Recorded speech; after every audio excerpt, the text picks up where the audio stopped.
هاد النوع ديال الطواجن في هاد البرد راه سخون وكيسخن وكيعطينا واحد المناعة تبارك الله، وشهي وزوين للوليدات. مزيان الواحد مرة يبدا يدير بحال هاد النوع ديال الطواجن في دارو، ما يبقاش نعطيوها غير في واحد الاكله وحده. السلام عليكم يبدا ورحمة بنادم الله ينوع تعالى شويه. وبركاته. مرحبا بكم معايا من جديد في فيديو جديد بإذن الله. اليوم إن شاء الله غادي نديروا واحد الطاجين ديال الحوت، ديال النوع ديال الحوت القرب، كيتسمى القرب. غنصاوبوه بالبصلة، كيجي رائع ولذيذ ومنسم بالأعشاب، كيجي روعة ما نقولش لكم البنات، غزال ما شاء الله. ما تنسونيش من لايك، واللي كيشوفنا اول مره ما ينساش يدير ابوني للقناه ويفعل الجرس باش يوصلوا جديد ديال القناه. وشكرا لكم على التعاليق الزوينه ديالكم، بارك الله فيكم وشكرا جزيلا. بقوا معايا تعرفوا على المقادير وطريقه التحضير. نبداو بسم الله. غنجيبوا واحد الاناء. لا وها كنسى ما قلتش لهم كاع المقادير. كنحتاجوا في هذا الطاجين هذا جوج بصلات مشلضين على هاد الطريقه هذه طرونشطوار. كنحتاجوا واحد الحوته على حساب الافراد اللي عندكم نتوما والقدر ديال الافراد اللي عندكم، حنا غير قلال. كنحتاجوا واحد نص كاس ديال زيت الزيتون، واحد الكاس ديال الماء فيه زغيبه ديال الزعفران الحر، اللي ما عندوش يدير زعفران عادي ولا ضويمه ديال الزعفران. كنحتاجوا هنايا واحد 3 الفصوص ديال الثوم محكوكين. كنحتاجوا ورق سيدنا موسى واحد 2 الاوراق ولا 3، انا ما عنديش، بقى عندي غير هاد الصغيورين هادو، درت هاد شويه هذا. كنحتاجوا واحد المعلقه صغيره ديال السكنجبير. كنحتاجوا الملحه حسب الذوق، الابزار، الكمون، الخرقوم. وكنحتاجوا واحد 4 الحبات ولا 5 ديال الهيل، حبات الهيل. غادي نبداو بسم الله. غنجيب واحد الاناء غنديروا فيه هاد المكونات.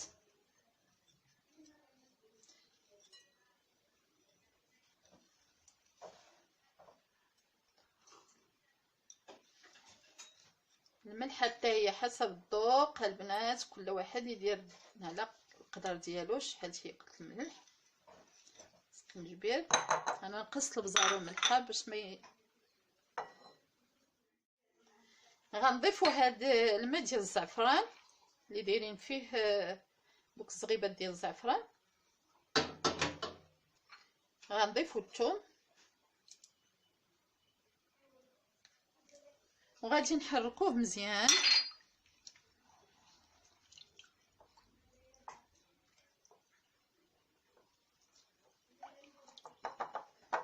غنجيبوا الطاجين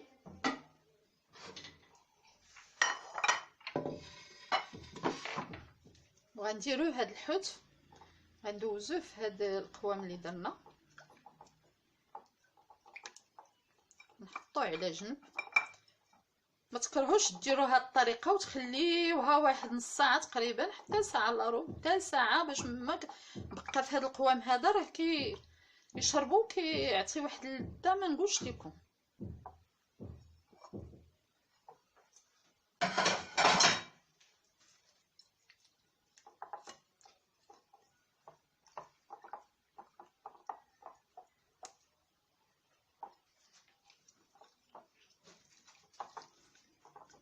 باش يدخل ليه هذا القوام هذا.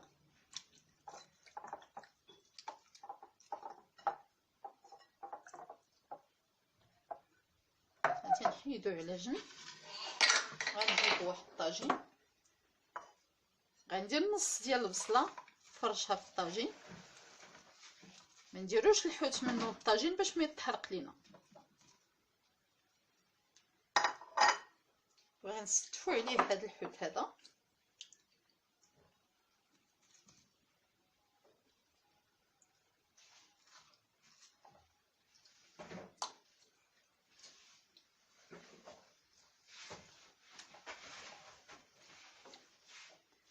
طاجين ساهل وبسيط. صافي. وكنضيفوه هذا البصل اللي بقى كنضيفوه من الفوق.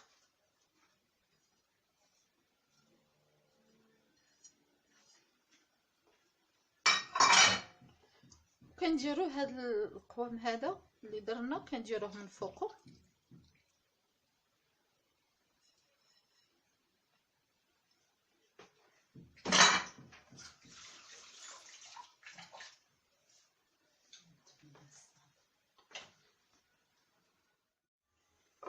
غنضيفو الزيت تقريبا واحد نصف كاس ديال زيت الزيتون، وغنضيفو هاد الوريقات ديال سيدنا موسى، راه كيعطيوه واحد اللذه ما نقولش لكم البنات. صافي وغادي نردو الطاجين ديالنا، غنغطيو عليه وغادي نردوه نقصو عليه مزيان. الماء ما تزيدوش الماء، تيطيب غير في هذاك الماء لانه الحوت كيطلق الماء والبصله كتطلق الماء، ودغيا الحوت كيطيب غتنقصو عليه وتخليه حتى يطيب على خاطرو باذن الله. الطاجين ديالنا هو كيتشحر على هذا الشكل هذا. هانتوما كنحرك يديا صافي، كنبقاو نهزو هاد البليله اللي في الجنب وكنسقيو بها الطاجين وداك الحوت على هذا الشكل هذا. مره كنبقاو نديرو هكا وكنسقيو من فوق داك الحوت.